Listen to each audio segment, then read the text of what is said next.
बात को समझा है कि मेरा एक और हिस्सा है, और वो हिस्सा क्यों मेरी जिम्मेवारी है और अपनी जिम्मेवारियों को मैं निभाता हूं, परंतु सारी जिम्मेवारियों के बावजूद मैं उस चीज को नहीं भूलना चाहता जो मेरी सबसे असली जिम्मेवारी है, सबसे असली जिम्मेवारी। अगर मैं किसी का ऋणी हूं तो मैं श्वास का ऋणी हूं, इसका कर्ज है मेरे। ये श्वास आया और आज मैं अगर हरा देख सकता हूं, पीला देख सकता हूं, लाल देख सकता हूं, बोल सकता हूं, हंस सकता हूं, रो सकता हूं, क्योंकि मेरे अंदर ये श्वास आया।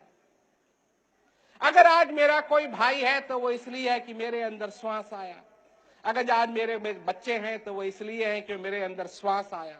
अगर आज मैंने किसी चीज को हासिल किया है तो वो इसलिए हासिल किया है क्योंकि मेरे अंदर श्वास आया। और जिस दिन ये श्वास आना बंद हो जाएगा, न मैं किसी का बाप रहूंगा, न मैं किसी का भाई रहूंगा, न मेरे लिए कोई हरा रहेगा, न मेरे लिए कोई पीला रहेगा, न मेरे लिए कोई स्वाद रहेगा, न मेरे लिए कुछ रहेगा। और भाग्य मेरा ये रहा है कि किसी ने मेरी जिंदगी के अंदर ये कहा कि तुम अंदर की तरफ मुड़ो और अंदर की तरफ देखो कि तुम्हारे अंदर क्या है। और मुझे एक ज्ञान रूपी दर्पण दिया कि तुम देखो, समझो। तुम अपनी जिंदगी के अंदर जिस प्यास को महसूस करते हो, उस प्यास को बुझाने की कोशिश करो। लोग कहते हैं शांति चाहिए तो ये सब कुछ छोड़ दो, त्याग कर दो। अगर मैं सब कुछ त्याग कर ही दूं तो मैं शांति का क्या करूंगा? ये समझो ना बात को। जब कुछ है ही नहीं, जब कुछ भी नहीं है तो मैं शांति का क्या करूंगा?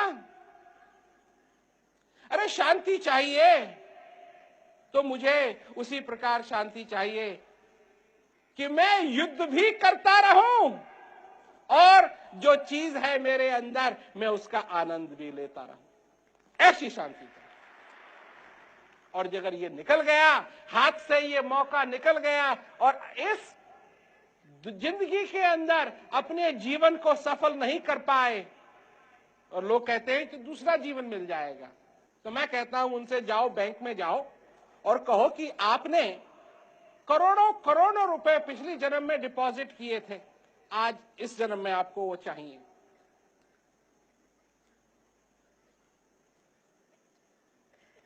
चपड़ासी को बुलाएंगे, आपको पकड़ के बैंक के बाहर फेंक देंगे। तो बैंक वालों को मालूम है ना, बैंक वालों को मालूम है ऐसी कोई चीज नहीं। अगर आप बैंक के पास जाकर के ये कहें कि हाँ भाई ये ले लो पैसे और इसका जो सूद है, इसका जो इंटरेस्ट है वो अगले जन्म तक चलता रहेगा, मैं पैसे निकालूंगा नहीं, तो मेरे को वो एडवांस में ही पैसा दे दो, कोई नहीं देगा, कोई नहीं देगा।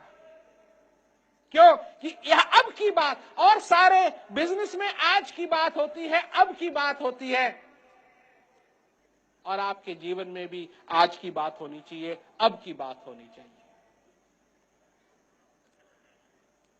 तो यही बात मैं कर रहा हूं, अपना जीवन सफल बनाओ। लोग कहते हैं कि फिर आप क्या कर सकते हैं? मैं आपकी मदद कर सकता हूं, बस। मैं सिर्फ इतनी चीज कर सकता हूं, आपकी मदद कर सकता हूं, और वो भी तब जब आप चाहें। फिर लोग हमसे कहते हैं दे दो जी, दे दो। हम कहते हैं नहीं, जब तक अपनी प्यास को नहीं समझोगे तब तक तुमको कुछ नहीं मिलेगा। अपनी प्यास को समझो, समझने की कोशिश करो। लोग कहते हैं दे दो जी, दे दो, क्योंकि आदत है ना, जो चीज पसंद आ गई बाजार में जाके खरीद ली। हम यही तो समझाते हैं लोगों को, यहाँ कुछ हम बेचते नहीं हैं, ये ज्ञान बिकने के लिए नहीं है, आपको कुछ खरीदना नहीं है, ये तो समझ की बात है। समझने की कोशिश करो, समझने की कोशिश करो कि ये मनुष्य शरीर क्या है, समझने की कोशिश करो कि ये श्वास क्या है, समझने की कोशिश करो कि आपको क्या मिला है, और तभी आप अपना जीवन सफल कर पाएंगे। प्यास लगी है, पियो। और हम तो ये भी कहते हैं कि हम ये नहीं कह रहे हमारे पास ही आओ, जाओ जहां जाना चाहते हो, जैसे जाना चाहते हो, जैसे इस प्यास को बुझाना चाहते हो, कोशिश करो इस प्यास को बुझाने की। ये तुम्हारा धर्म है कि ये प्यास बुझे, और अगर कहीं नहीं बुझी, हम हैं।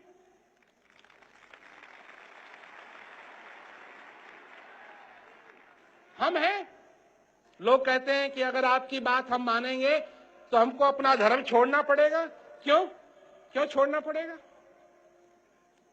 तुम भगवान में आस्था रखना चाहते हो, कोई बात नहीं। कोई एक रखना चाहता है, कोई बात नहीं। भाई जब श्वास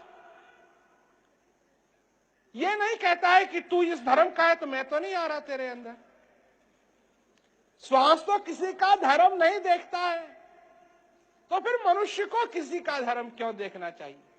सब अपनी अपनी आस्था रखते हैं, अपनी तरफ से अपनी तरीके से उस भगवान की पूजा करना चाहते हैं। ये सबका अधिकार है कि वो अपनी तरीके से उस भगवान की, उस शक्ति की पूजा करें। ये किसी को अधिकार नहीं बनता है कि नहीं यही ठीक है या यही ठीक है या यही ठीक है। मानवता की सबसे असली चीज ये है कि हम मनुष्य को मनुष्य के रूप में देखें। लोग मेरे से पूछते हैं क्या आप अपने आप को भगवान कहते हैं? मैं कहता हूं कभी नहीं। भगवान मेरे अंदर जरूर है जैसे तुम्हारे अंदर है, पर मैं भी मनुष्य हूं और तुम भी मनुष्य हो।